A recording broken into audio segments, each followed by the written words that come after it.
I love to make people laugh.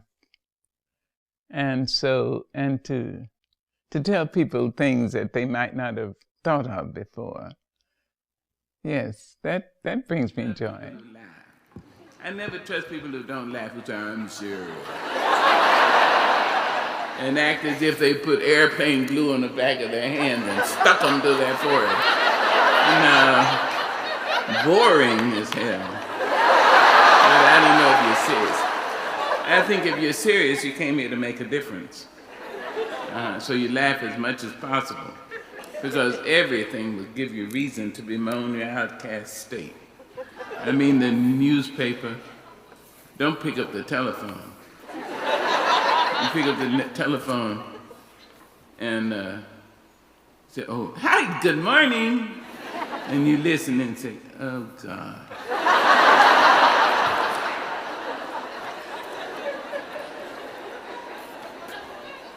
Yes. Well, or pick up your, turn on the television, turn it on, everything. So when you can, you should laugh. Nor do I trust people who don't care for themselves and say, I love you. I think, no. You may want something, but you don't love me. No. There's an African saying, which is, be careful when a naked person offers you a shirt.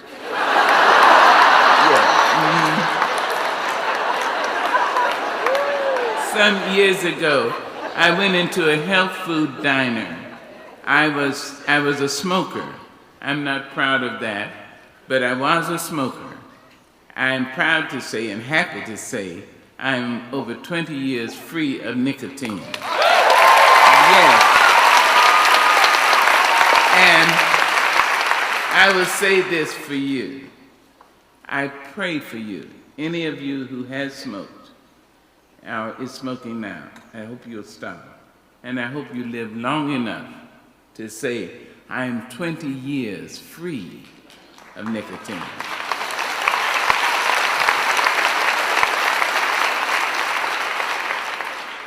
I mean, it is a killer. And a part of my problem with my knees is that my lungs are so bad that I can't even have an operation which will take me deep enough for my knees to be repaired. You see? Please think about it, and as soon as possible, stop. And as long as you can remain stopped, do so. Okay, but I was smoking then. So here's this, the health food diner. I went into this health food diner over 20 years ago, 22 or 23 years ago. And I wanted some rice and vegetables, as one does sometimes. I wasn't a vegetarian, but I wanted, and so I went in and I ordered it, and the woman walked away, and I reached into my purse and got out a package of unopened cigarettes. And this woman was back in seconds. She said, how dare you? That is so nasty. That is so filthy, filthy, filthy. Oh, you dirty, dirty. I said, wait, miss, please.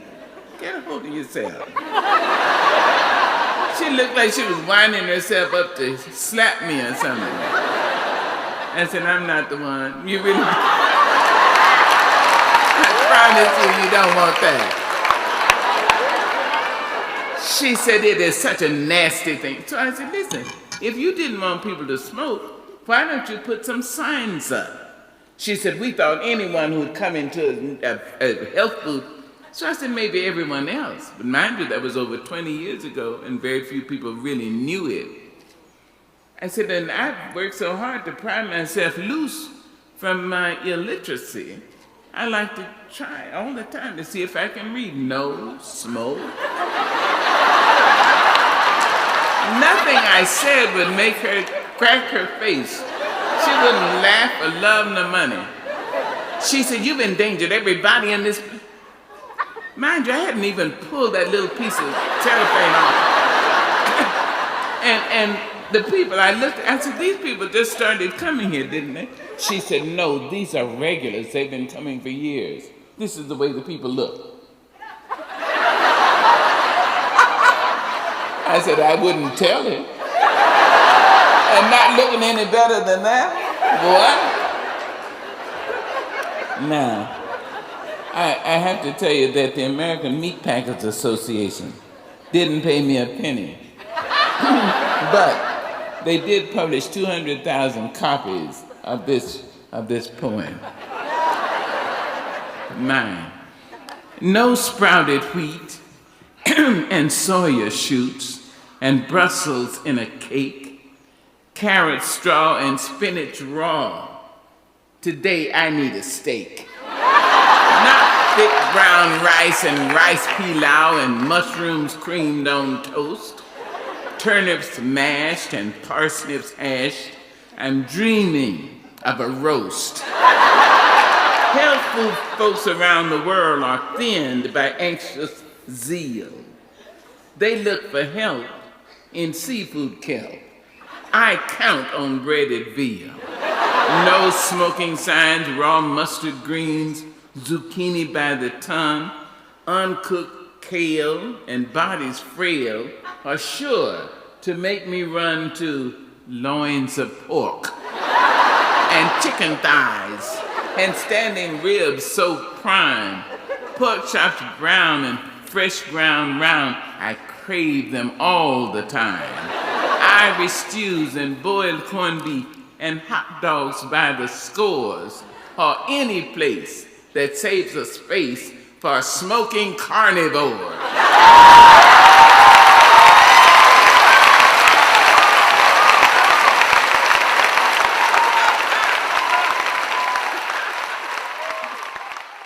I encourage you to try to develop your courage in small ways. I'll tell you why. I learned this painfully. I was at 20th Century Fox as their first black female director-producer. And the people had given me a wonderful office with sofas in it and all that. And then my secretary had an office, and the receptionist had an office. I mean, we were really living high on the hog. One morning, about 4 of these suits, as they were called, men came over, and they had their shirts open down to here with gold chains all mixed up in the yellow and white and gray hair. Anyway, and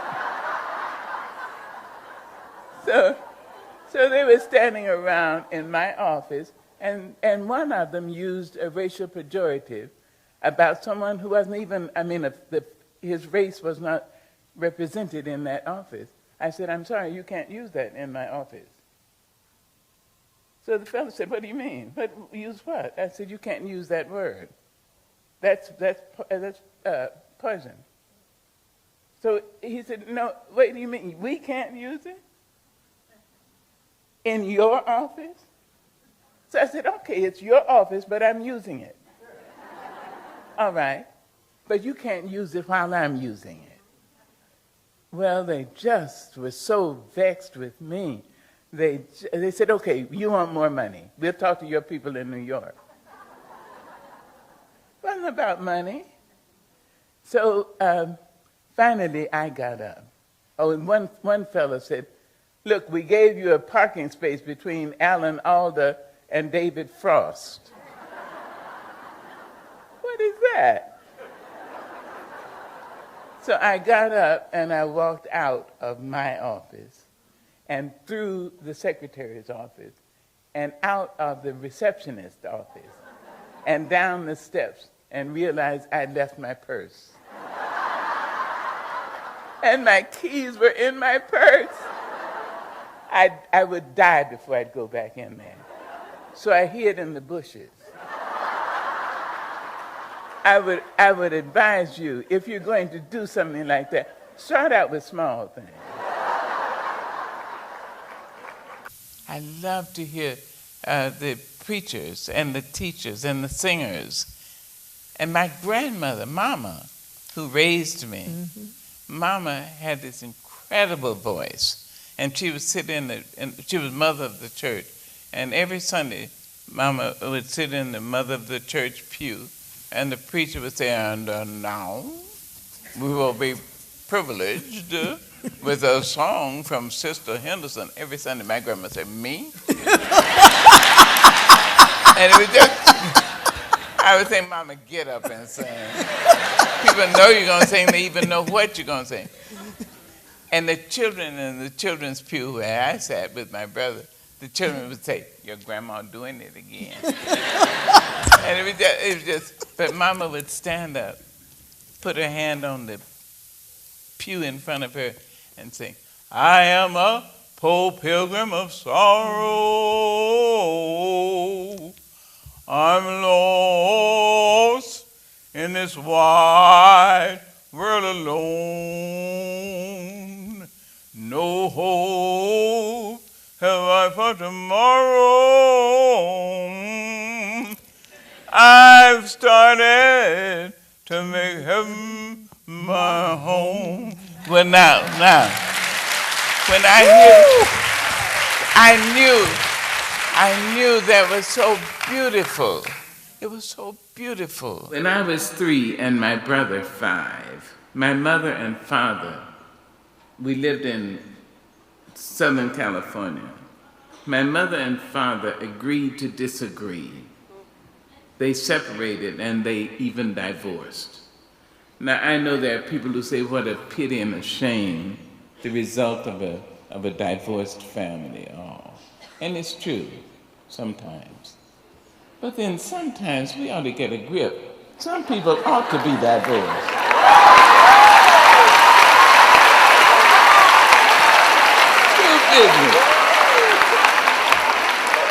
My mother and father did my nation a favor by getting divorced. Liberated us all, thank the Lord. Their next moves were not so swift. They put me and Bailey on a train in Los Angeles with tags around on our arms. No adult supervision. I was 3, Bailey was 5. The tag said these children are to be delivered to Mrs. Annie Henderson in Stamps, Arkansas. Stamps, Arkansas is a village about the size, a little bit larger than this stage, right? Not as large as the gym. Because of the kind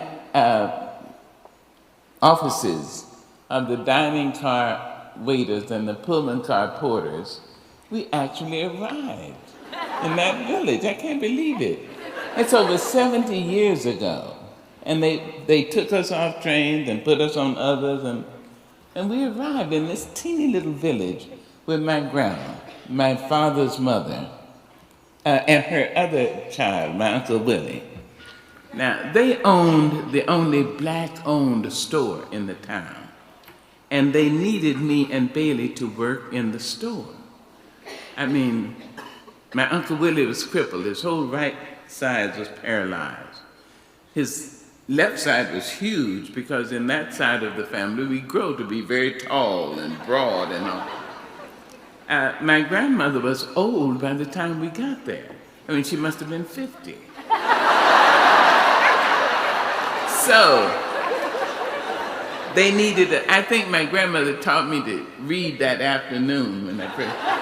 But my Uncle Willie taught me my times tables. And he would grab me with this strong, big left side and stand me in front of a pot-bellied stove with fire in it. And he'd say, now, sister, with the slur attendant to his paralysis. He'd say, sister, now do your 8s. Sister, do your 9s. Sister, do your 10s. I learned my multiplication tables exquisitely. I was so sure if I didn't, somehow he would manage to open that pot-bellied stove, throw me in it and close. Of course, I found out he was so tender-hearted, he wouldn't allow a spider or a fly to be killed in the store. Bailey and I had to catch the offender and take it outside where he thought we would kill it. Maybe we did, I didn't know. But he would So Uncle Willie taught me to do my times tables. I'm sorry to say my Uncle Willie died some years ago. So I went down to Stamps to see about affairs. I stopped in Little Rock And a woman came out to the airport, a great American, a treasure, Miss Daisy Bates. Now, if you don't know her, get on your Google, Google, and find her, Daisy Bates. She's a woman, the black woman, who led the 9 children into the Central High School in Little Rock, causing the governor to come out and show the pure fool that he was.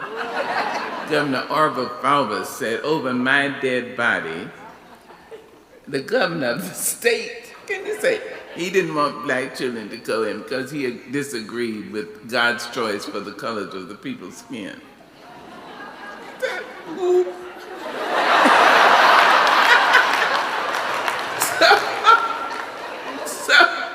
So he stood up, which caused President Ike Eisenhower to send down the federal troops to look after those 9 kids. It's an interesting story. Get on your Google. Go Google. Anyway, she met me at the airport. I didn't have to tell you she was black, because here's what you said. Girl.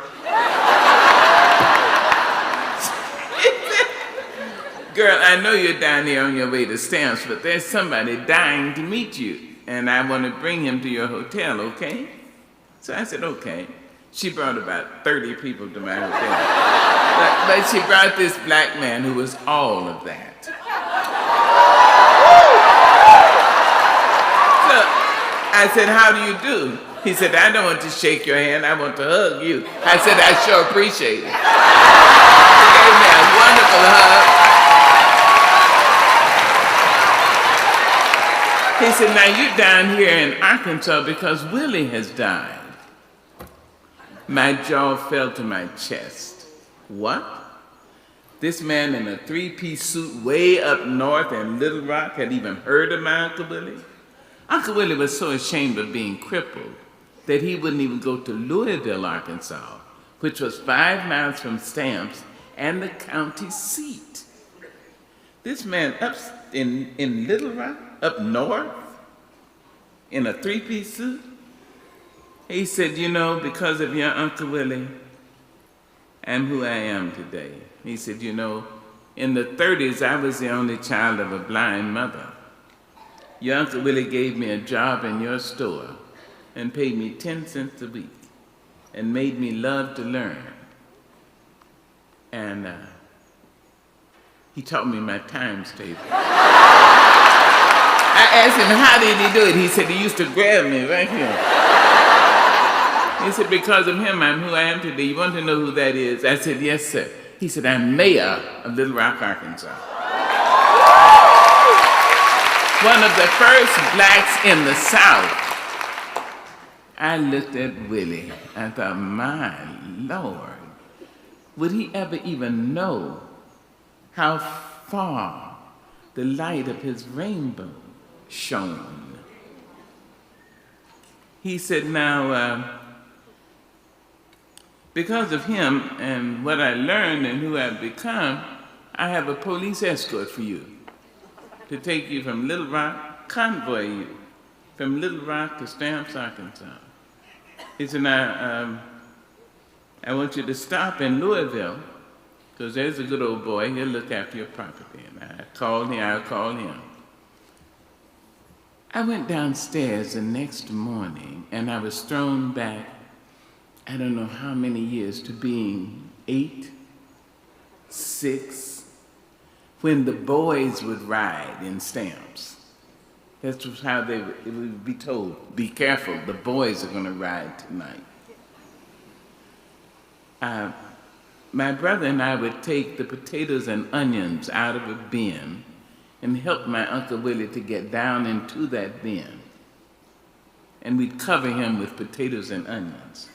It was dangerous for any black man to be extant on a night when the boys would ride. We would cover him with potatoes and onions and then look out the window. Outside, the boys, they were men on horseback, and they'd stomp around in front of the store. They didn't wear sheets, They didn't have to. They were the law. So to whom could anybody protest? The next morning in Little Rock, Arkansas, I went downstairs and there were 8 white men just looking just like the boys. They had huge guns which set up. I couldn't believe it. I started to cry and to laugh. I went to each one, I shook his hand and gave him a big kiss. I said, I want to thank you in the name of my Uncle Willie. Dead, still being the rainbow in my cloud. You see? This story goes on because I stopped in Louisville to see this lawyer. And the mayor had said, he's a good old boy, he'll look after your property. I expected an older black man with dignity and many years to speak to me, older than our president, but looking much like an authority in control. I mean, this president.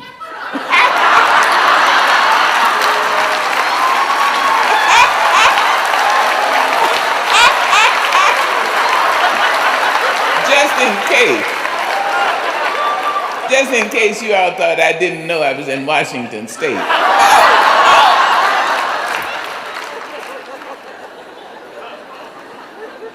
There's a young white man, ran out of the office. He said, Dr. Angelou, I'm just delighted to see you. He said, the mayor called me from Little Rock. He's the strongest, most powerful black man I ever met. He's a noble man.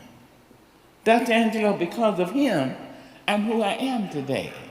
I said, oh, let me sit down and eat. He said, I'm the only child of a deaf mother. Mr. Bussey, the mayor, caught hold of me when I was 11 years old and made me understand how important it was for me to get an education, for me and my mother. And Dr. Angelou, I'm not just a lawyer, I'm in the state legislature. I look back at Willie. You see? Poor, black, male, during the lynching years, and crippled more so. I have no idea the width, the breadth, the height that where his rainbow has shone. I was walking down the street one morning, down King's Road in London, and there were a couple of young people.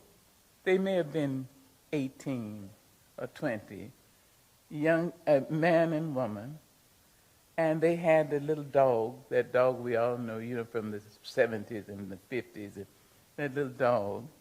They had backpacks, and they were sitting with their backs against the store.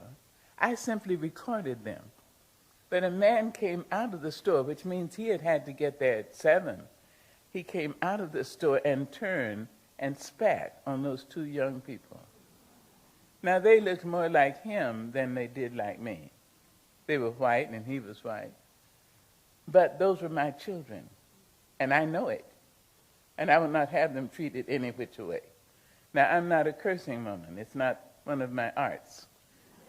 But I went to the man, and I poked him in the chest. I said, listen, you knock-kneed, slew-footed, you kind of thing in it. Man, the man didn't know what I was saying. The children, I didn't know what I was saying. But finally, the man got up and went back into the store, and the children, the young people, got up, got their dogs and their guitars. And I went home and wrote a song. I actually wasn't thinking about the Maurice Sendak story, but it's his 80th birthday, and you very recently celebrated your 80th birthday. Yes. In fact, I'm still celebrating it. Oh, A year long. Yes, you that's got right. till 81. So. That's right. So, but you had a special surprise celebration this year, right? That Oprah Winfrey, your friend, organized for you. Yes, yes. It was an amazing experience. She's celebrated my 60th, my 65th, my 70th, my 75th, and now my 80th. And I was so pleased, among other things. Natalie Cole sang, and Tony Bennett. Oh my goodness! And Miss Jessie Norman. Oh, what an amazing lineup! Fabulous. George Payson danced. It was wonderful, and mainly I saw daughters I had made over the years.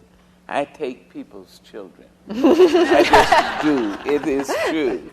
I had one child. I gave birth to one, a son. But I have daughters who are black and white and Asian and Spanish speaking and Native American. I have daughters who are fat and thin, and pretty and plain, and some gay and straight, and I have all sorts of daughters. I have daughters who I just claim, and they claim me. Well, in fact, that was one of the things I wanted to ask you about, and this is, of course, the new book that's just out in bookstores, Letter to My Daughter. And as you said, you have a son. What is it? Are there things that a mother can only tell a daughter as opposed to a son? Are there things that only a daughter can hear from a mother? Well, I think Why so. to a daughter as opposed to a child, say?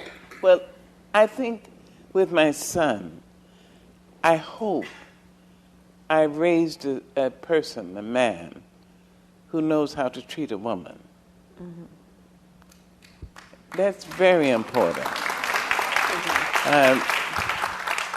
I was a single parent most of the time, and he saw me as strong and also weak and opinionated and ready to be convinced. I loved him. I was never in love with him.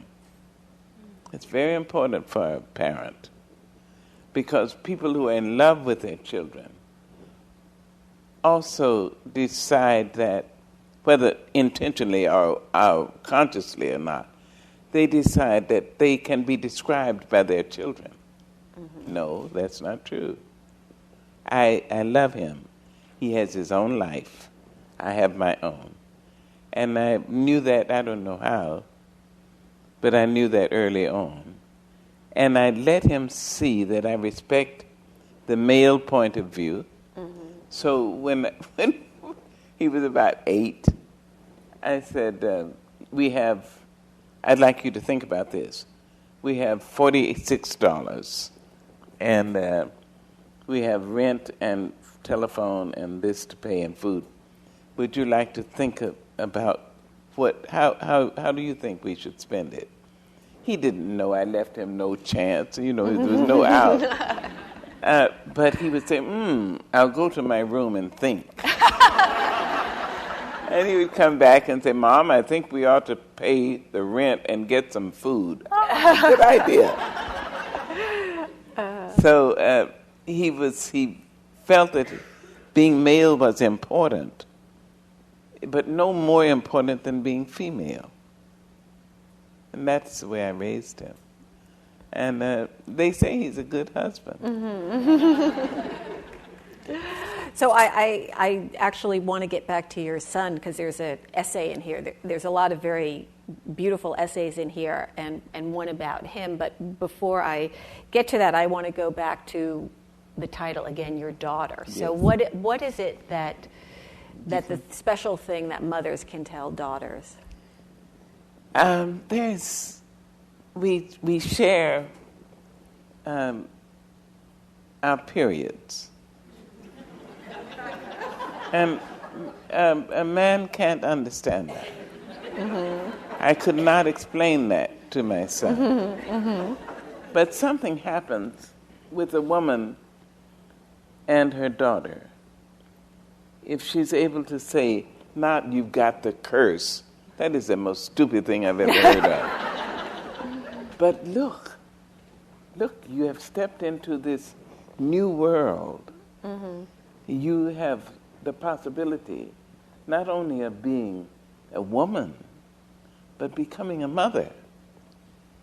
And this is an indication that you have, this door is opening for you.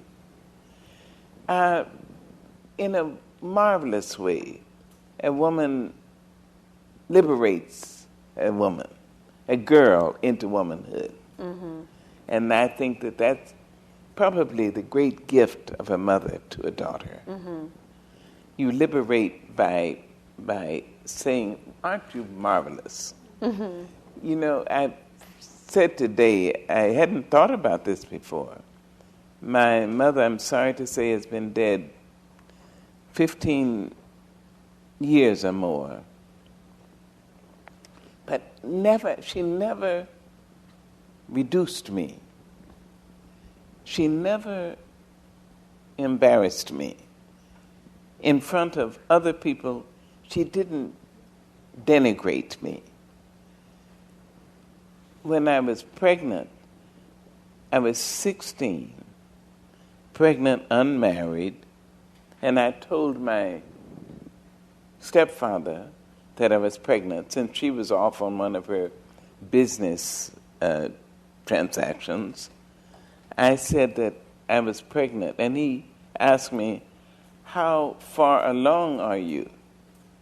I said, I have about 3 weeks. He thought I meant I was 3 weeks pregnant. So he telephoned my mother. He said, she'll be here today. She came. She walked in and she looked at me and said, you're more than any 3 weeks pregnant. I said, yes, ma'am, I have 3 weeks before the baby is due. She asked, who is the boy? You know? I said, yes. Do you love him? I said, no. Does he love you? I said, no. She said, then we'll not ruin 3 people's lives. We're going to have a wonderful child. Mm-hmm. And not once in my whole life did she diminish me. Mm-hmm. What a blessing. And this is what I think a mother can do to a daughter. Well, you had an extraordinary relationship with your grandmother as Yes, well, so you were true. Blessed twice in that So sense. many times, yes. My father's mother, who raised me, because my mother really was not the person to raise a child. I think among other differences, there's the parent, who's a great parent of small children. They put little bows on their hair and little cutie. But when the child reaches about 12 or 13 and has opinions, the parent says, sit down, shut up, go over there. My mother really had no idea of what to do with a small person. But when I was able to talk, when I went back to her at 13, she loved me. She was great as a parent of a young adult. But my grandmother, my father's mother, was all of that. She spoke softly. She was over 6 foot. She just was an incredible woman, and she almost whispered. Except in church when she'd open up that voice and make the windows shake. And people would jump up sometimes, and women would take their whole purses and wind them up and throw them at the preacher. I love Edgar Allan Poe myself. I love Poe so much, I call him Eep. To myself, in a familiar way. I have to tell you this. All those years later, when I returned to my mother in San Francisco, I was 13. And I had spent 6 years as a volunteer mute. And I returned to my mother, and my mother was a strange bird. she thought all children should go to see at least 2 plays a year, and there should be Bach in the house and blues. She liked all the old blues singers. I mean, she had them. Arthur Big Boy Crudup, and really old blues, and Bach. It was very nice. You didn't know what you'd wake up to. The great chords in the universe are, babe, please don't go. At one time, she had tickets to the Curran Theater, and 4 great famous American movie stars were going to come and read poetry. So she had tickets, and we went, Bailey and I. Tyrone Power, Gregory Peck, Ann Baxter, and Agnes Moorehead. And the 2 women came out in dark black dresses with pearls. And the 2 men in dark suits and tuxedos. And they had podia, 4 podia. And they each read. And then I saw in the program that Gregory Peck was going to do The Raven. Now, I had never heard it read or anything, but I knew it, I memorized it. And because of the internal rhyme, I had memorized it in the 40s, much like the hip-hop people speak today. So I had understood it to mean once upon a midnight dreary, as I pondered weak and weary over many a quaint and curious volume of forgotten lore. Had I nodded just like napping, suddenly I heard a tapping, as of someone gently rapping at my chamber door. 'Tis some visitor, I muttered, tapping at my chamber door. Gregory Peck came out and he took that Shakespearean stance, you know, that Shakespearean actors do, and said, once upon a midnight dreary, as I pondered, weak and weary. I said, that's not the way that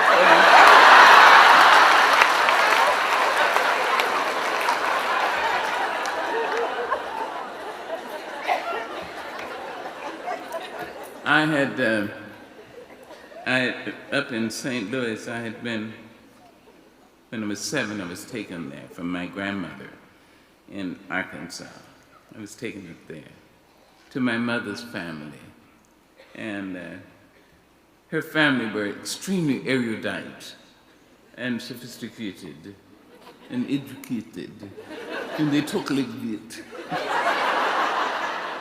They even called bologna, bologna. Well, I mean, my brother and I were trying to get to be city kids. I mean, tried to learn to talk like that. We ate sliced bread and liverwurst and things like that. Favorite hymn? My favorite is my grandmother's. Not I Shall Not Be Moved, but she had a song she used to sing every Sunday. Every Sunday the Lord brought. Mama would sit in the mother of the church pews, and the preacher would say, and now we will be privileged with a song from Sister Henderson. And every Sunday for 10 years, my grandmother would say, me? Yeah. Knowing it was coming. Knowing. And I used to sit in the children's pew and think, Mama, get up and sing. Everybody knew it. They even know what you're going to sing. She'd take 5 minutes looking all around. The kids would be giggling. Your grandma doing it again. Yeah. Oh, terrible. Like this is the first Just time. Horrible. But then she'd stand and she'd sing. And her song was, I am a poor pilgrim of sorrow.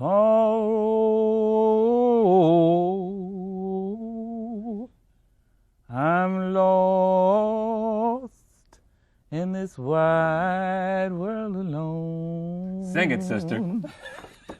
I'm not here to sing songs, and I can't sing either. Yes, you can.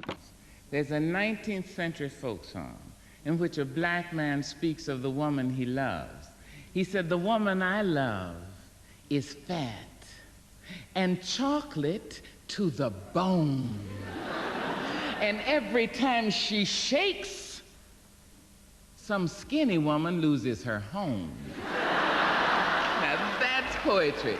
Years ago, I was at 20th Century Fox, their first black African-American producer, director. I was in my own office, and they'd given me this exquisite office, so huge, and with sofas and so forth. And my secretary had an office, and the receptionist had an office. And about 3 or 4 of these men came over and stood pouncing around in my office with their shirts open and lots of gold things in there, and these gray hair down, anyway. And so they were standing around and pouncing around, and they said, used a racial pejorative about somebody. Nobody of that race was in my office. I said, I won't have that. You can't use that in my office. The man said, one man said, in your office? I said, okay, so you gave me the office, but right now I'm in it, and so don't use it. And the man, one said, we gave you a parking space between David Frost and Alan Alda.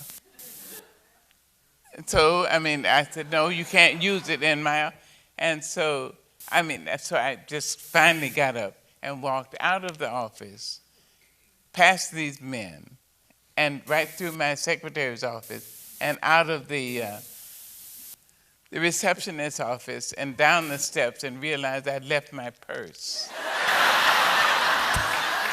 I couldn't go back. I would die first. So I hid in the shrubbery.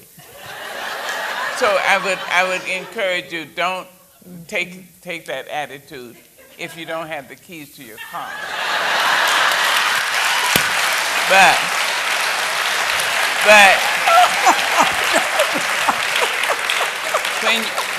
when you decide to develop courage, dear, develop it in small ways. You never want to just pick up 100-pound weight and learn to pick up 5 pounds, 10 pounds. There was a woman in my town, Mrs. Flowers. She was black. She was so beautiful. She was that color black, where there's red under the black, so that it looks purple. You know, if the sun touches it a certain way, it's so gorgeous. Do black folks call that a certain color? Well, that could be blue black or plum black. In describing the person's color, we call people cinnamon, toast, pomegranate. Somebody may be called ginger, honey-colored. Really? Oh, yeah. What do they call you? Well, I'd be honey-colored. Oh, they call me brown skin. Or, anyway, but Mrs. Flowers, she had this beautiful skin and beautiful teeth. As the black poet, 19th century poet, says, her teeth were like flags of truce.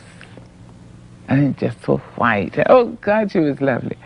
And she wore voile, which was a fabric in the 30s. It was like a cotton chiffon.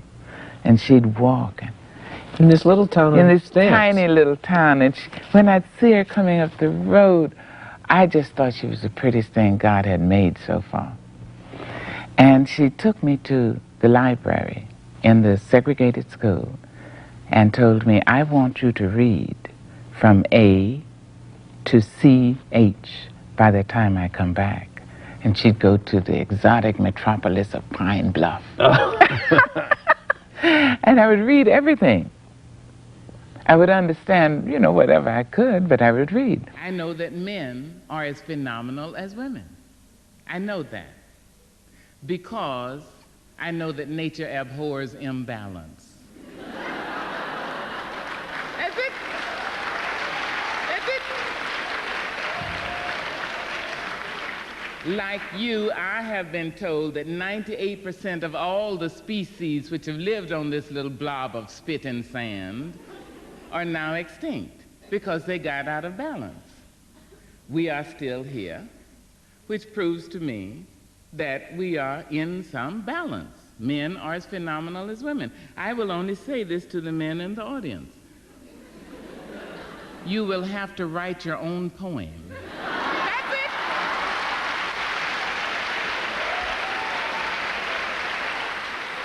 This one is fresh. I wrote it for fat women, very fat, those who hate their sizes but will do nothing about it except call a friend in the middle of the night and say, girl, there's a skinny woman still trying to get out. And I wrote it for fat women who love their sizes and who are the epitome of sensuality when they walk down the street.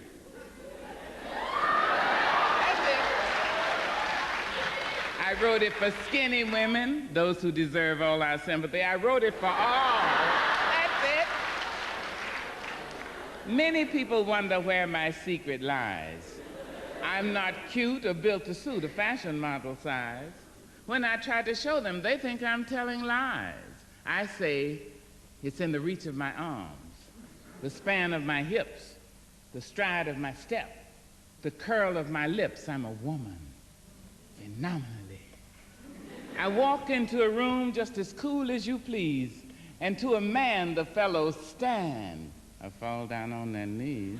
And then they swarm around me, a hive of honeybees. I say, oh, it's the fire in my eyes, the flash of my teeth, the swing in my waist, the joy in my feet. Men themselves have wondered what they see in me. They try so much, but they can't touch my inner mystery. When I try to show them, they say they still can't see. I say, oh, it's in the arch of my back. And now you understand just why my head's not bowed. I don't shout or jump about or have to talk too loud. When you see me walking, it ought to make you proud. I say it's in the click of my heels, the bend of my hair, the palm of my hands, the need for my care, because I'm a woman, phenomenally. Phenomenal woman. That's my mother and all your mothers. And then my grandmothers, and all your grandmothers, and my great-grandmothers, and your great-grandmothers, and my great-great-great, and your great-great-great, and all you women here, and me.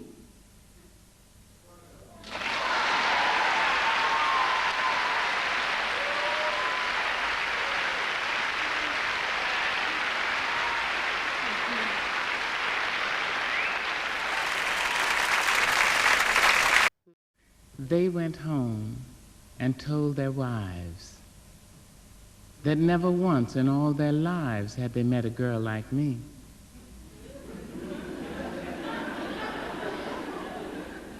But they went home. My praises were on all men's lips. They liked my smile, my wit, my hips. They'd spend one night, or two, or three. But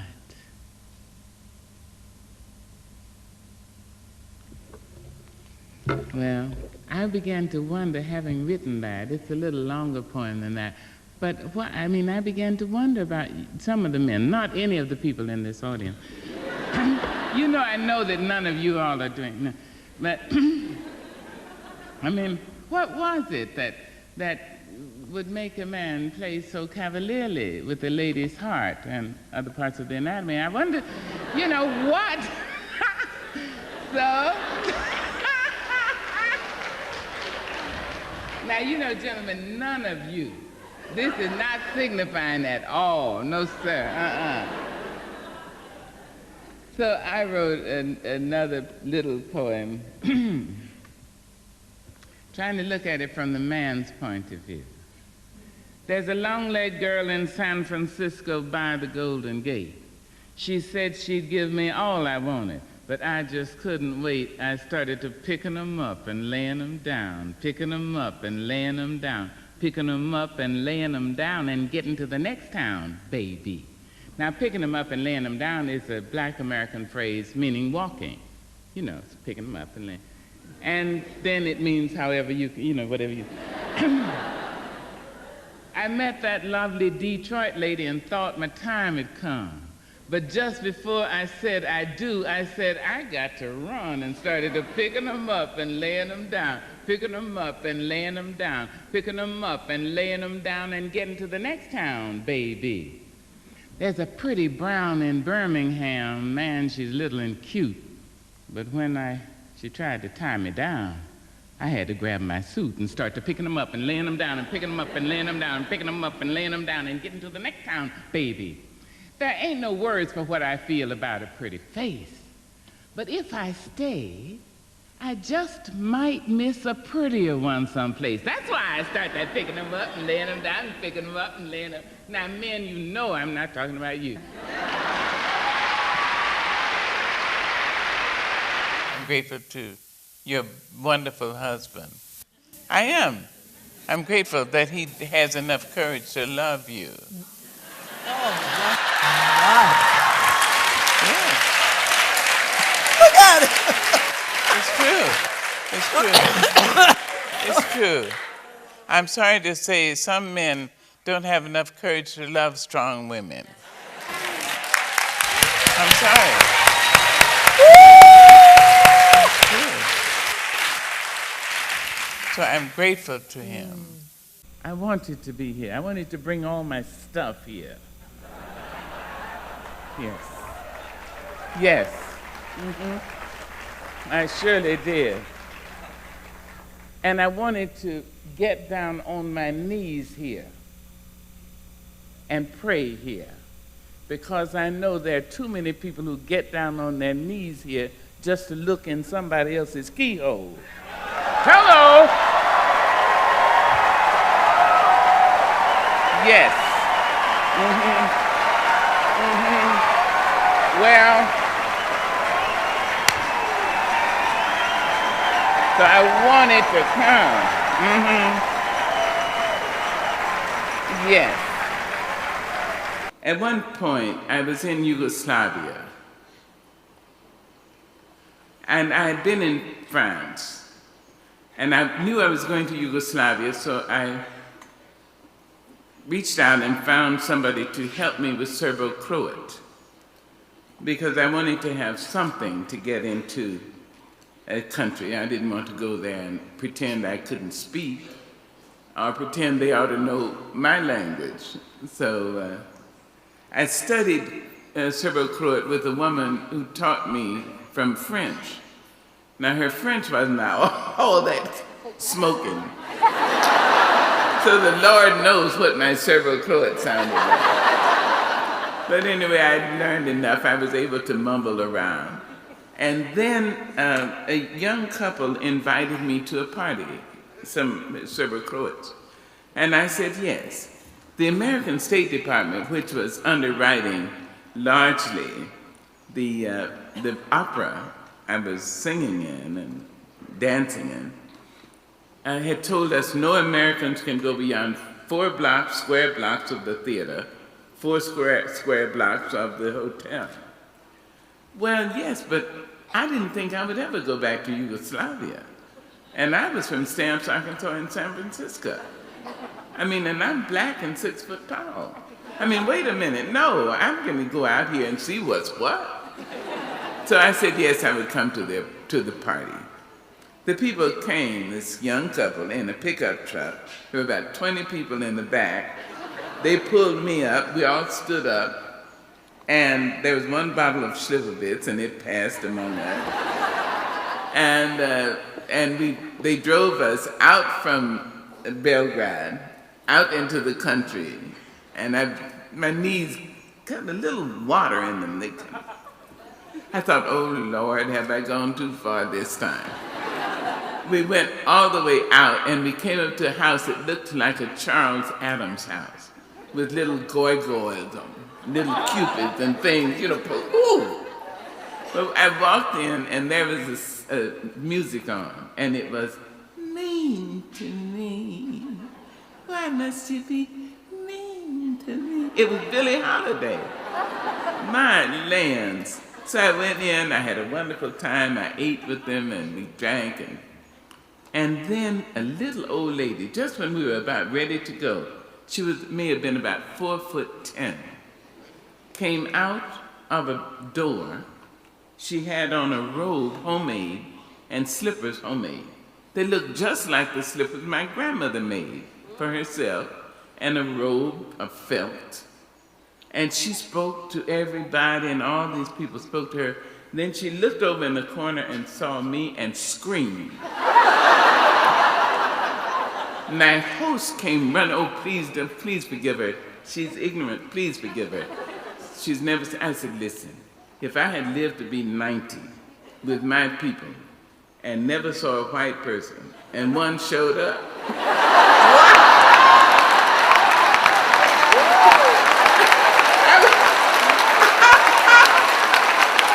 I would be lucky not to faint. What are you talking about? So I just sat there, and she was really frightened. And I spoke to her in Serbo-Croat. I said, good evening, Mother. I'm happy to be in your home. Hello, Mother. You have a beautiful home. Your children are very good, Mother. Thank you very much for allowing me to be in your home. My Serbo-Croat was absolutely this primitive, but I continued. And I said, yes, Mother, the food is very good, very good. And she kept inching. I said, won't you sit beside me, Mother? She sat beside me. It didn't come off. She pulled my hair, it didn't come out. She shouted, bring food. So her great-granddaughter said, no, she's all. I said, no, it's okay. So I took a bite, and she watched me chew it. Then she said, bring drink. Now, this is why you must learn to read.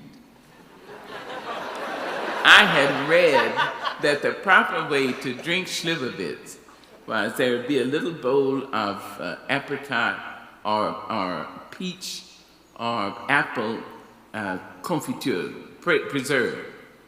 You're supposed, and a tiny spoon, supposed to take a bite of that, boop, down with the Slivovitz, then another bite. That's not what we did in the truck.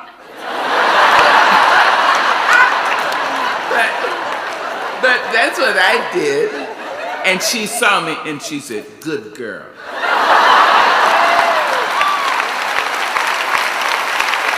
Oh, my hosts were so glad, so thankful to me. So we were getting ready to go when the door opened again and a man came out older than she and with osteoporosis, so he was old, bent over. And when he didn't look over in the corner to where I was, I knew she was playing a joke on him. So he went out, speaking to everybody. And then he looked over and saw me and screamed. She said, don't be stupid.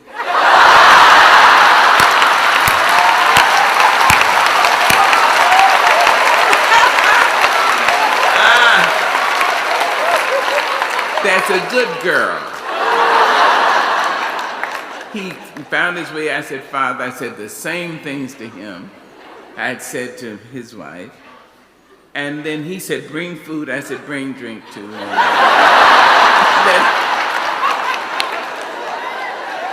He touched me. It didn't come off. He asked me, listen, he asked me, who was your grandfather? My grandfather, I told him. He asked, who was your great-grandfather? Who was his father? So I told him, my great-grandfather had been a slave in Tipper, Mississippi. He asked me, what was his name? I told him, Thomas Bailey Johnson. He says, Thomas Bailey Johnson, Thomas Bailey Johnson. He said, I knew him. He said he lived on the other side of the mountain. He was a farmer. He was a good farmer, but his father was better than he. Now, what would make this man, who had barely even gone into Belgrade, Zagreb, he was a farmer. what would make him see me and say, this is a regular person? He'd never seen a black person before in his life. Why? Because I had a little of his language, and because I respect myself and respected him. And I didn't feel offended because he had never seen me before. I accept that I am a human being, and nothing human can be alien to me. And because of that, he accepted me. I keep a hotel room in my town. Yeah. I always have to when I'm working. And I leave home about 5:30 in the morning and go to the hotel room. And I have all the photographs and paintings taken off the wall. Right. And I sit there with the yellow pad, pens, the Bible, Roget's Thesaurus, a dictionary, and a bottle of sherry. And you begin with the sherry. Either one, whatever comes first. And Quincy told me a story, a true story, that Ray Charles, when Ray left the Deep South and went to Seattle, Washington, he was already blind, and he put together a group of musicians, a band, and they played around Seattle and Portland, Oregon, and Vancouver, Washington. And finally, after about 6 months, Ray Charles told the group that they were going to play for a Polish wedding. And Quincy said, man, I don't play polka. I'm a jazz musician. Whereupon Ray Charles said, fool, good music is good music. Don't be a fool all your life. So I suggest that if it's good, it's good. If it's Asian, Spanish-speaking, Native American, Aleut, if it's written by gay, fat, thin, pretty, plain, if it's good, it's good. If it's good, it's good. My grandmother used to braid my hair the way old black ladies still braid girls' hair. I'd sit on the floor on a pillow. She'd sit down, and then she'd bend her hand like that and put it behind my neck because my hair was very big and very curly. And she'd put her hand like that, and she'd say, sister, so she wouldn't break my neck by accident. She'd say, so sister, Mama don't care these people say you must be an idiot, you must be a moron because you can't talk. Sister, Mama don't care. Mama know when you and the good Lord get ready, you're going to be a teacher. Sister, you're going to teach all over this world. I used to sit there and think, this poor ignorant woman. Doesn't she know I would never speak? She was one of my rainbows. Each of us has a rainbow in the clouds. And the fantastic, most wonderful piece of news is each of us has the possibility of being a rainbow in somebody's cloud. Isn't that amazing?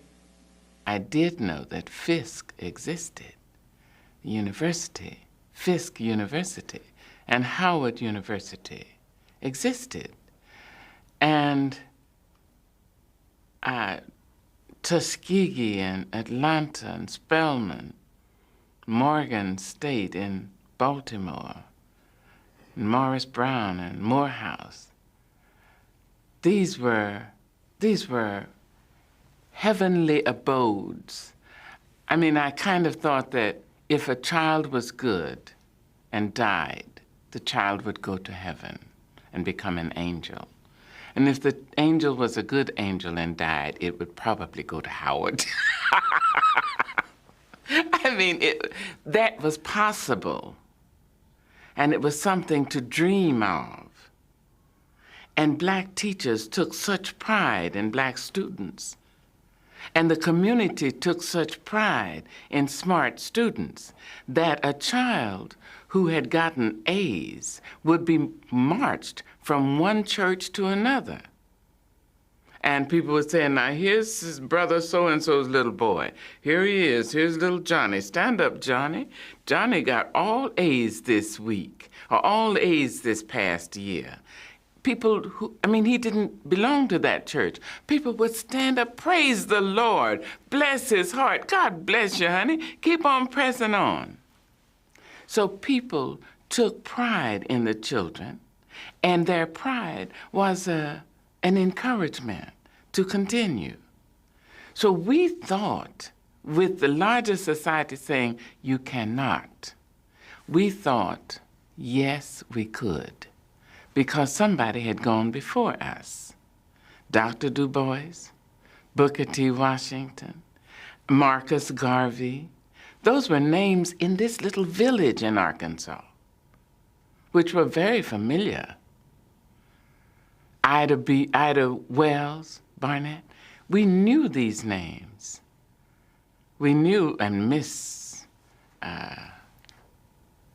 Mary McLeod Bethune. Oh, please. And that was genius walking around. And Grace. So the aspirations, I don't think the aspirations were that much different from today's aspirations. The only thing is that we aspired against incredible odds. As a 8 or 9, 10-year-old mute black girl in Arkansas, you surely didn't know all that. What did you think of black and white at the time? What did you think of white folks as a I didn't youngster? think they were real. I didn't think they were real people. Really? I thought they were white folks. What? I thought they were white folks. Well, I mean, what do you mean? You didn't think they're real? You don't think they had arms and legs? And... Oh, no, they had arms and legs, but they didn't have innards like other people. I thought if you put your hand on a white person, it would go right through. No. I promise you. They were white folks. We were people. You were that distant from them? I mean, absolutely. Well, I mean, you live scarcely 300 yards apart in some respects. Oh, and my grandmother owned the land most of them lived on. But they weren't real. I mean, they were so rude. Nice people like us. I mean, we were the real folks. People said, "Evening. How you doing? Fine, thank you. I sure appreciate it. Yes, ma'am."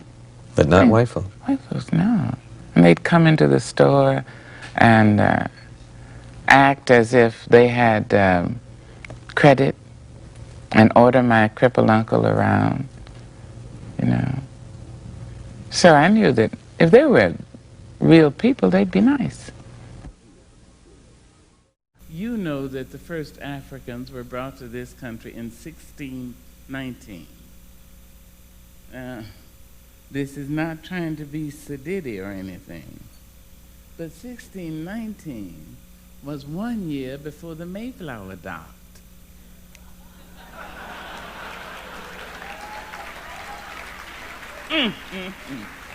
We've undergone experiences too bizarre to have been included in Alex Haley's phenomenon, the book Roots, or in the television phenomenon Roots, in which I played Kunta Kinte's grandmother.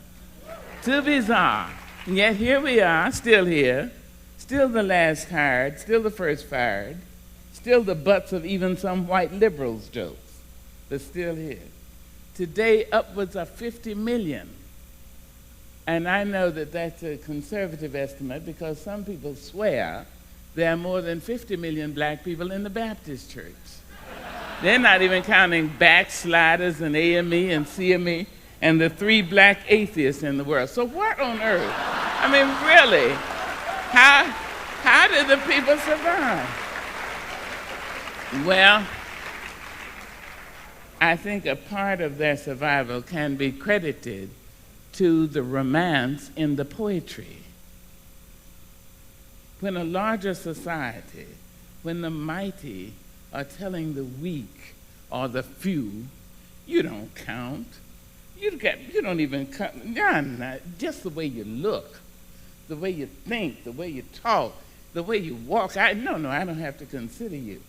So when you have the poetry, which tells you you are fabulous, you are wonderful, you are just right.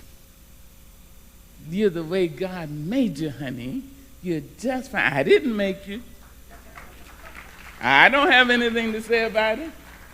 That's the way God made you. I'm so glad to know that. Bless your heart. Now, when you understand that, it means that you have no apology to make. You don't have to prove yourself right and right in your body and right in your space and right in your city to anyone. You just don't have to do that. Now, some years ago, I spoke in Minneapolis at the university, and I had a wonderful time. And I was invited back 3 years later. Hint, but no.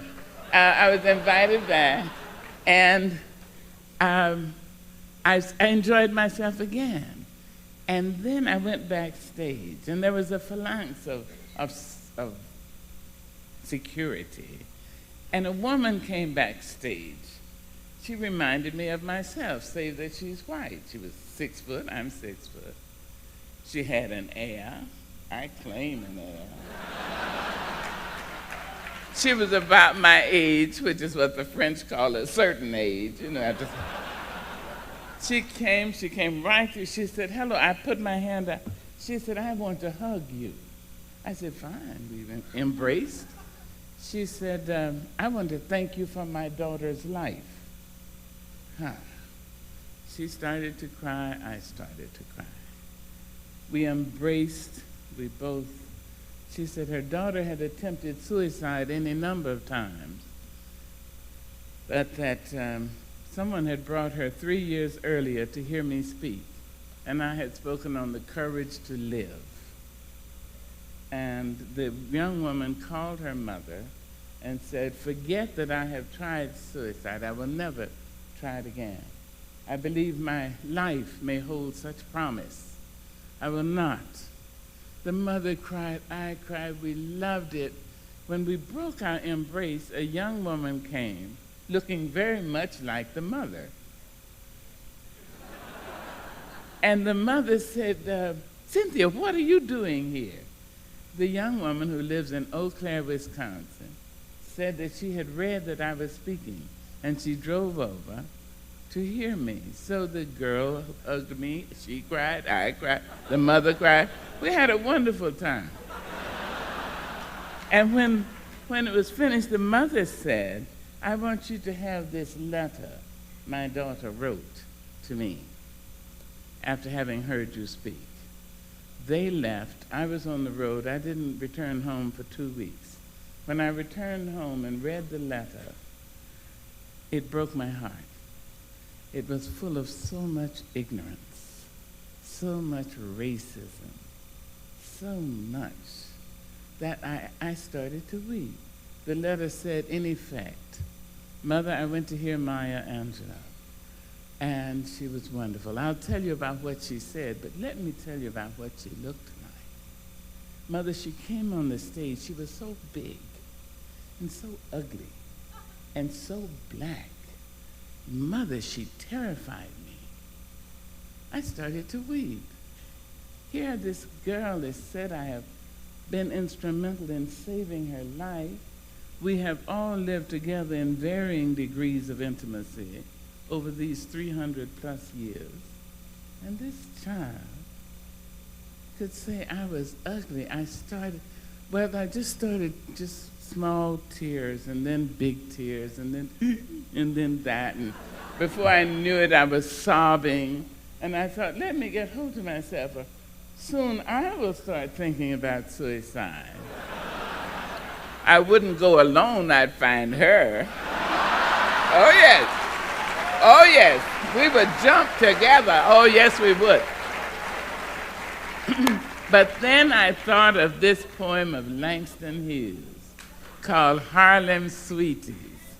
Now, you all know that black people range in color from plum blue to milk white. Well, gay people are obvious and not and subtle and cool and really out there. And you'd have to, some you say, are you sure? Have you dug the spill of Sugar Hill? Cast your gems on this sepia thrill. Brown sugar lash, a caramel treat, a honey gold, baby, sweet enough to eat.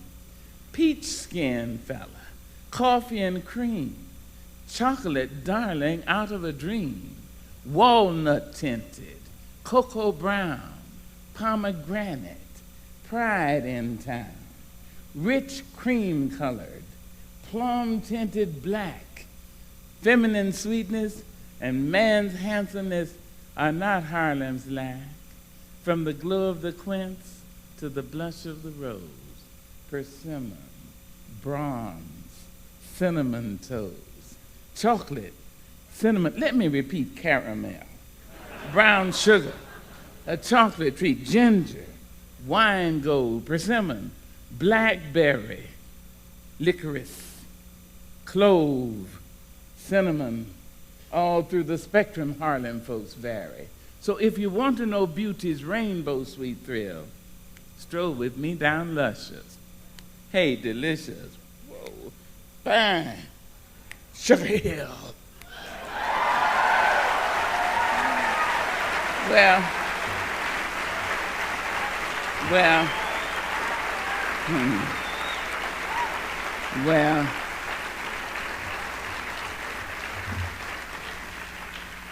I would encourage you all to find a poem, memorize it.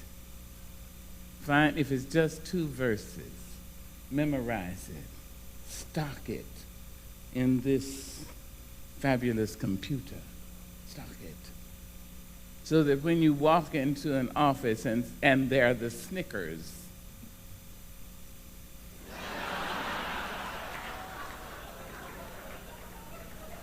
you can just stand there and think, have you dug the spill of sugar here? Something, not necessarily, think of Edna St. Vincent Millay. Okay, look at this little woman, little white woman, very popular as a poet, about to become the recluse she did become. Wan, nice word, wan.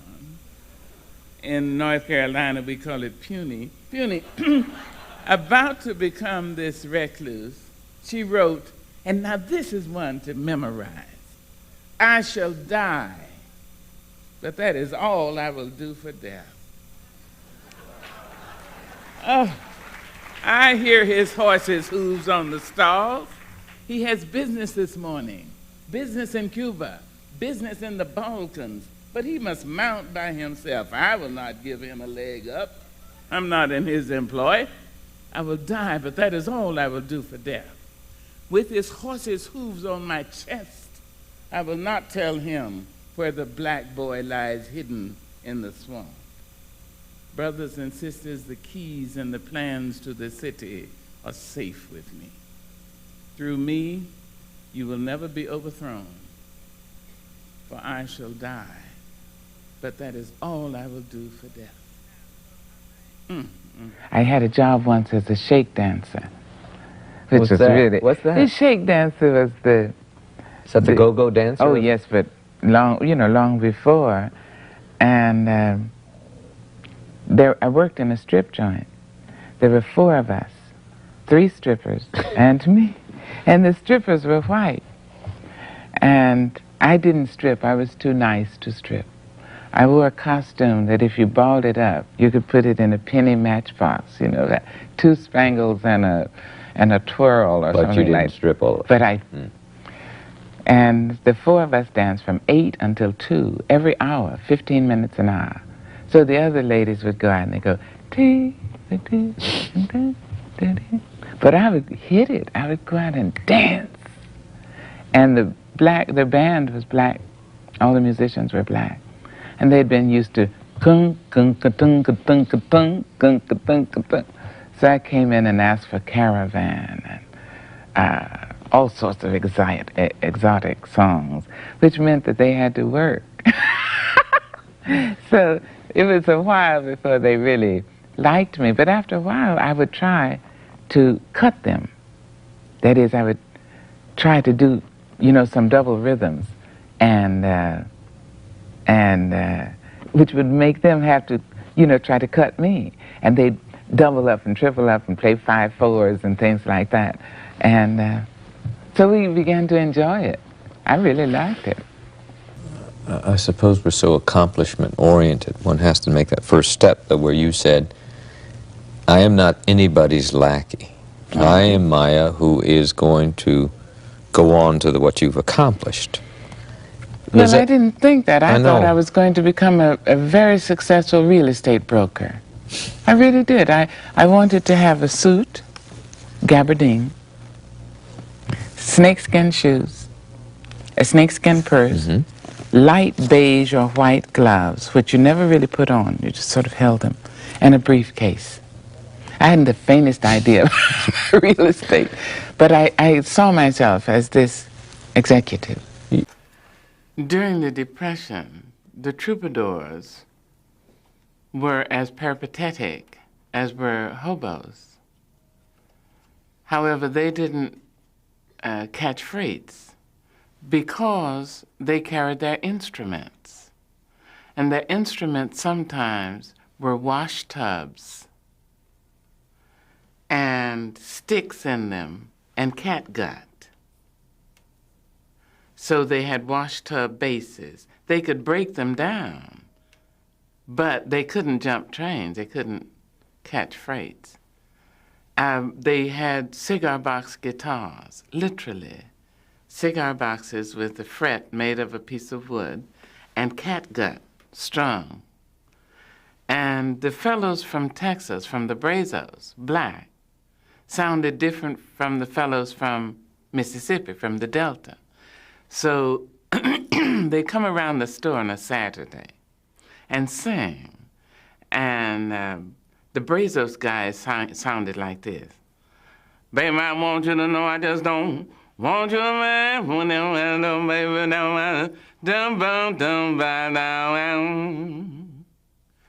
the guys from the Delta sang like this.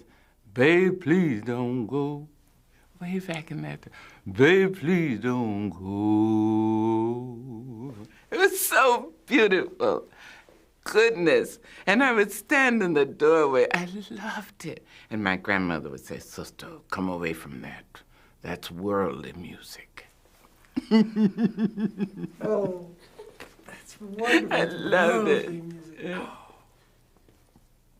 And it was worldly music in the best sense of the word. A black lady in my town took me to the library. It was a black school, high school. I mean, the school was from there was no kindergarten, 6th grade to the 10th or 11th. She took me there, took me to the library, and she said, I want you to read all the books in this place. Start at A, and I'll come back and see you when you get to BR. So I did. I read every book in the place. It seemed vast. I know now that just one of the libraries in my home has more books than that. But it seemed vast. I don't say I understood everything, but I read everything. And I found I loved poetry.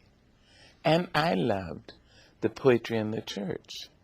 I loved to hear, I still do, to hear black ministers speak in that imagery and that melodic, mellifluous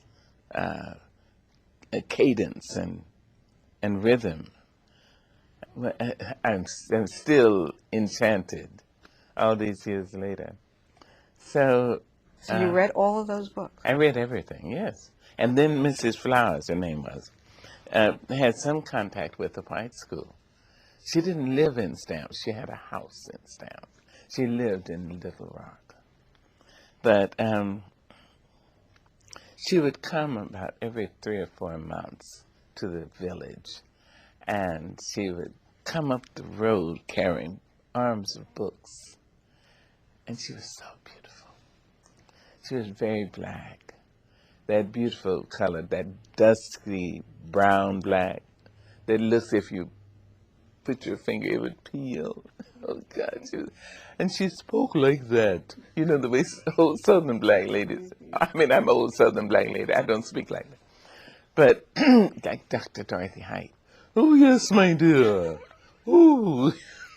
All the plums in her voice. So she come up and she said, "My dear, I have books for you. These are all for you. You may come and see me at tea time." And she'd make tea cookies and read to me. So I just read everything and wrote poetry, voluminous albums and journals. The worst poetry east of the Rockies. But I wrote it. Is Miss Flowers the one who I read that she said that poetry is music for the voice? She told me that. So That's how wonderful. she started me to reading again. At 12 and a half, when I was 12 and a half, I had a little tablet, which like a penny tablet, a nickel tablet. And my grandmother took her pocket knife, she called it, and made a groove in a number 2 pencil, tied a string into that groove, and another string into the spindle of the tablet. So I communicated totally with this I just wrote. So Mrs. Flowers had me at her house, and she had made tea cookies about that big, and the house was redolent with the aroma of vanilla and little cinnamon or mace. And she said, "You do not like poetry?" "Oh, my dear, no, you do not. You will never love it." I wrote, "Yes, ma'am, I do." She wouldn't look at my tablet. First time in 5 years almost. She said, "You will never like it. No, you will never, until you feel it come across your tongue, through your teeth, over your lips. You will never love poetry." Ah, I thought she was taking my dearest friend. So I ran from her. And my grandmother owned the only black-owned store in the town, so Mrs. Flowers had to come there from time to time. She'd come down. She and my grandmother are contemporaries. And she would point at me in front of Mama. Now, that's really bad manners to point at a person. You know, black people say, "Don't put your finger in my face." I can take many things, but don't. She pointed at me in front of Mama, who I thought was God, really. She said, "You'll never like it. Never, never, never, never, never, no." She harassed me for about 6 months. And finally, I went under the house to see if I could sustain, because even talking to Bailey, I would just say something, little bitty things. I had voice. I had left my voice. My voice hadn't left me. Don't stop putting your hands on the children. I do that. I put my hands on the children, the black children, the white children, I put my hands. So to such a degree that Elmo from Sesame Street was interviewed on the Today Show, and Matt Lauer asked, who you've interviewed or you've talked to kings and queens and princesses, presidents, who do you like most? And he said, Dr. Maya Angelou.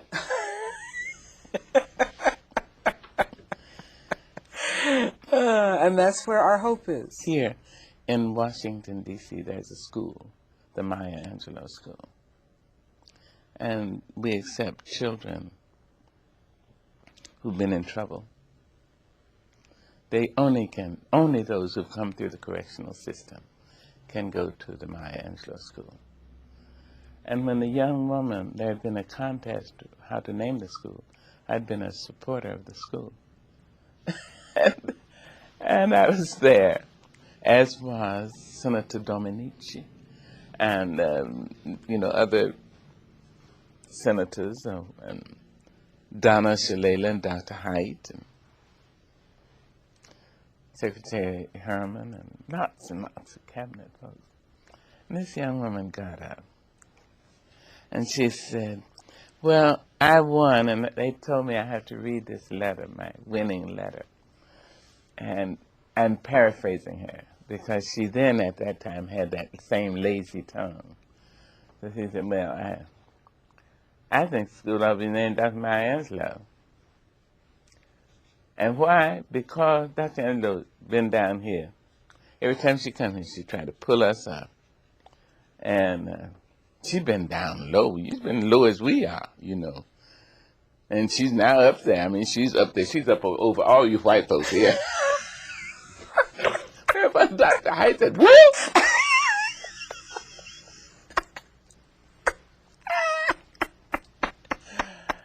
But they always pull the children, all of them. Don't let one slide. Not one. Not one Asian, one Spanish speaker, one white, one Jewish one. Pull them. But don't many of those young people who went to Mount Holyoke and went to Smith and Yale, et cetera, don't a number of them say, look, I don't need any. Well, that's all right. I don't need to be pulled. Too bad. Well, if they don't. But I mean those who didn't, because they feel they didn't, they then don't give it to their children. But then they didn't get it. Their parents are the ones who sent them off to the white schools with the idea that this would make them even, well, and normal, and well, and white. Well, it's not. Going to school will not make you white.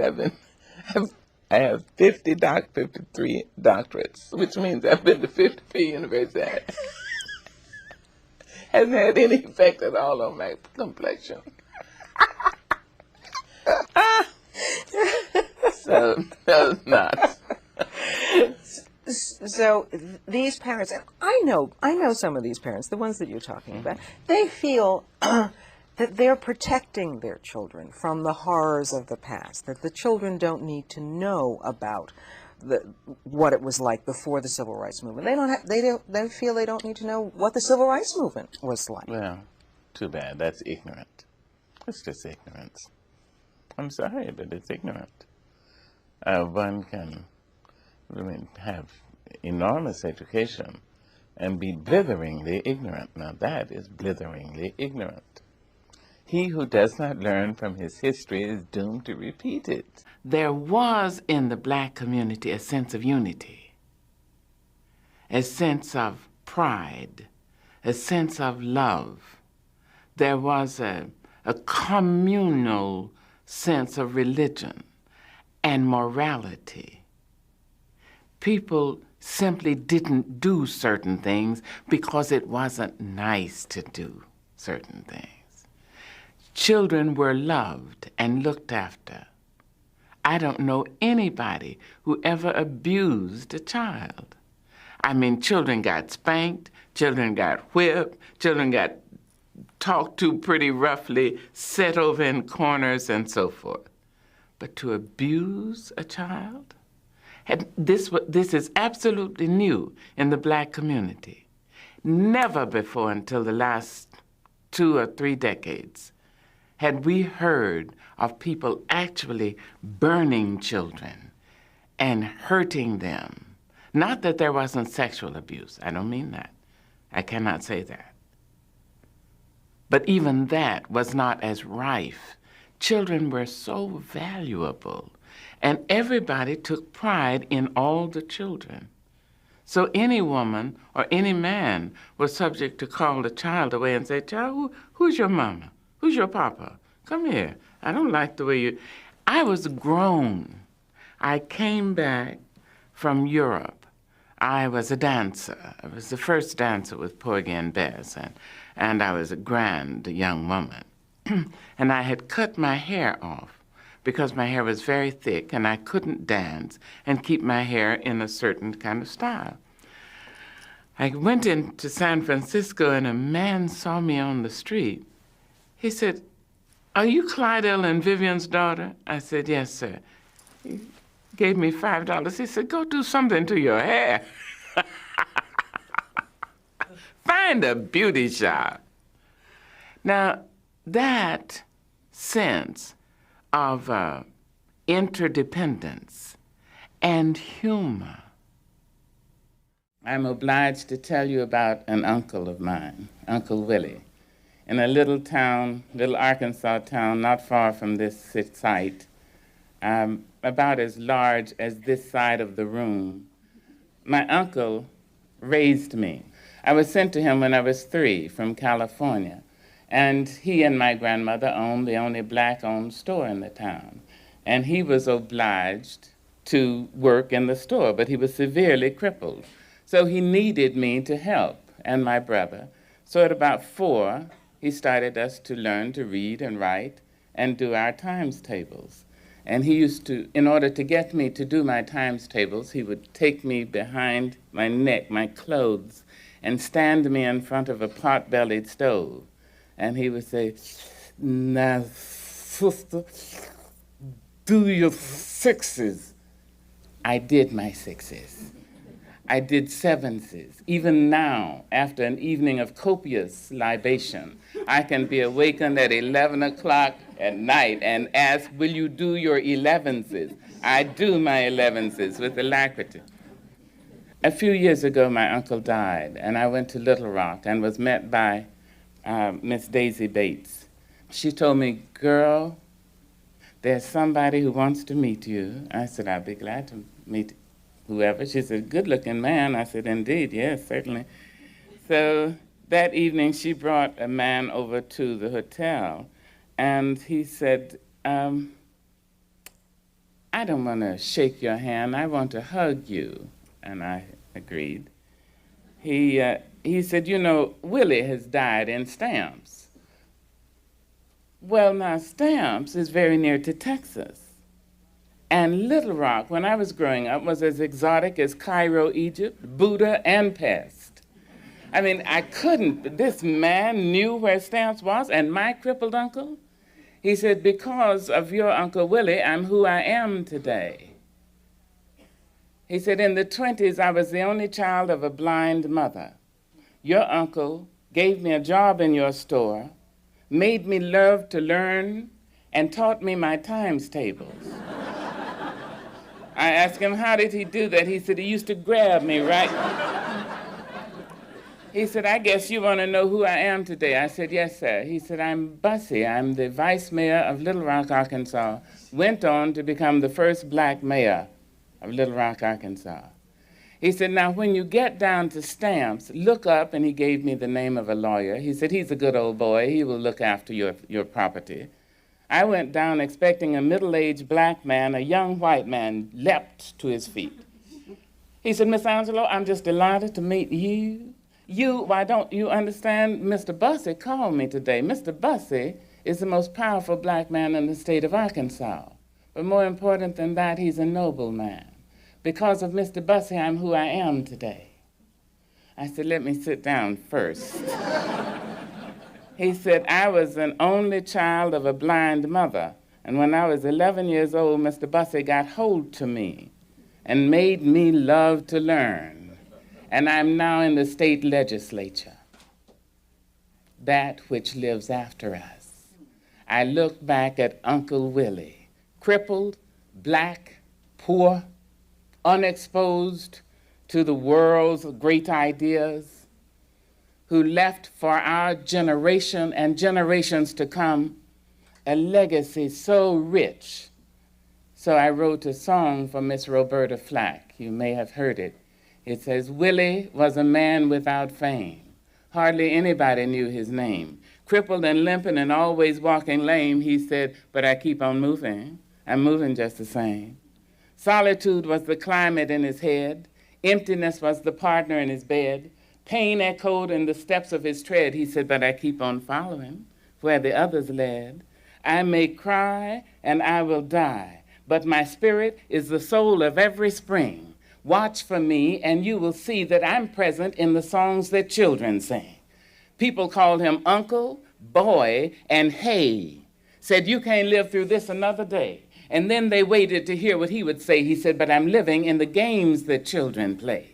You may enter my sleep, people my dreams, threaten my early morning's ease, but I keep coming. I'm following, I'm laughing, I'm crying, I'm certain as a summer breeze. Look for me, ask for me. My spirit is the surge of open seas. Call for me, Sing for me. I'm the rustle in the autumn leaves. When the sun rises, I am the time.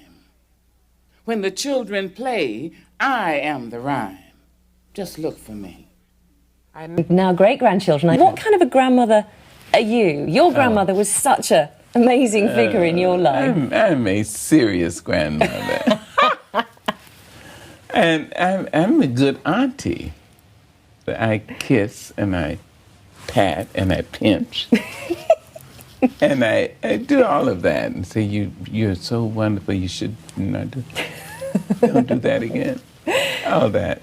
I don't know how a person persists in living without faith.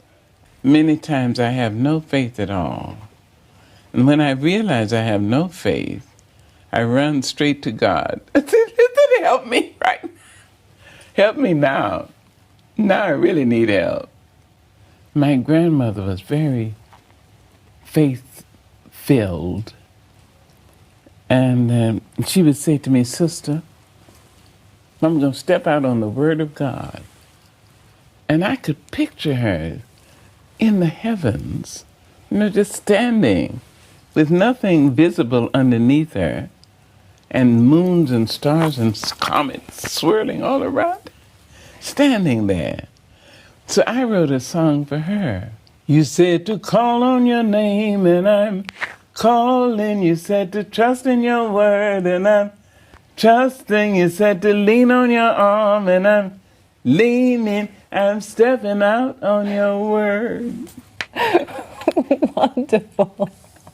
She was quite a lady, your grandmother. Oh, my goodness. She was all that. I forget how men look sometimes, if they really are bright and funny. And so I married one man once. He was a walking encyclopedia and also funny. And so my girlfriends, my sister friends, still do. If I'm around in a group and a man is scintillating, my friends say, Maya, watch it, watch it. So this man, I married him. We came to London for a honeymoon. We came back to the States. He was a stoutly man, stout, portly. And I went over to Brooklyn to the house where I used to live to get some papers. So I introduced my husband to the former landlady. She said, oh, yes, come, I have your papers. I went with her in the back. She said, he fat, ain't he? I said, he is not. I said, he's portly. Love is blind. I went back into the living room. That man was huge.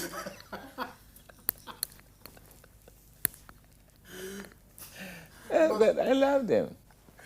Tell me about Billie Holiday. Miss Holiday. You were quite daunted about her coming to your house, weren't you? I know. She was known to curse so badly. And that's not one of my arts. I mean, I have the odd, expletive. But to really curse, I don't do that. She cursed at your son, didn't she? She cursed. But she had been so sweet to him for a week. And then he asked her something, and she cursed. And he was really angry with me.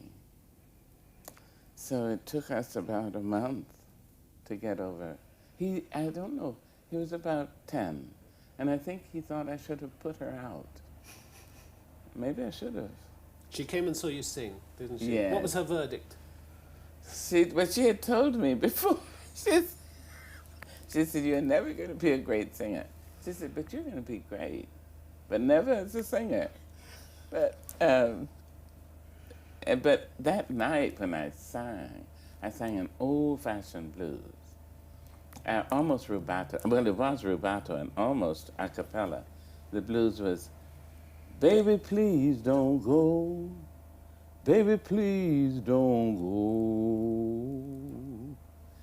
And she was sitting at a table with her little Pekingese, not a Chihuahua, who was drinking her drink with her. When I started singing, she screamed, shut that up. shut up, shut up. You sound like my mother. And ran into the toilet. In the middle of, and everybody was looking at Miss Billie Holiday. I mean, it was, well, as the kids say, gross. You write with a Bible next to you, don't you? Yes. You also write with a glass of sherry. Yeah, a bottle. A bottle. A Bible, Roget's Thesaurus, a good dictionary, and a bottle of sherry. Which helps you get through, because you've talked about the value of always being knocked down but being able to get up and go on. Absolutely. Each one of us who is able to, in the morning, rises, makes his or her ablutions, sees another human being and says, "Morning, how are you?" "Fine, thanks, and you?" It's amazing. It's amazing. Wherever that is in the human spirit, whether it's behind the kneecap or in the bend of the elbow, there is the nobleness of the human spirit. I do the convocation at Duke University every year for the last 15 years.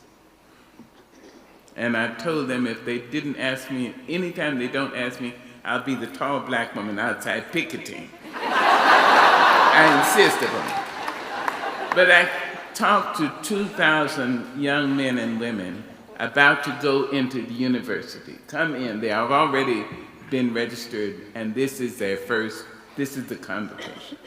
And I start by saying, by and by, I'm gonna lay down this heavy load. I start with that. And I congratulate them for being in a university, in a place filled with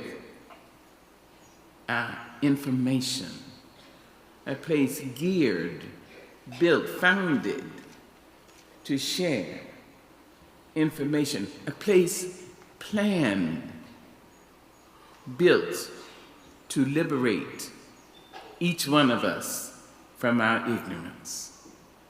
So here, you can drop it. At any moment, you can drop it. Just look at it. You know, I don't like them because my father never dropped it.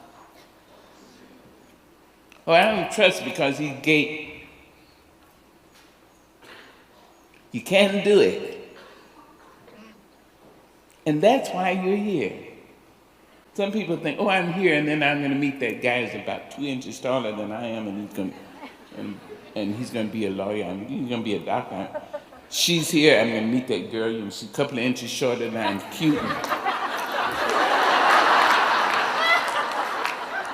We're going to get that piece of paper, and then we're going to get some good jobs, and then we're going to buy a 3-bedroom house with 2-car garage, and we'll have 3.5 kids. That's not really why you're here. You're here so you can become liberated. I like to hear people laugh. I love it. I love to laugh. I pray every day that I will laugh at least as much as I cry. Because people who say, I love you and don't, and people who say, I'm serious and are not, they remind me of the African saying, which is, be careful when a naked person offers you a shirt.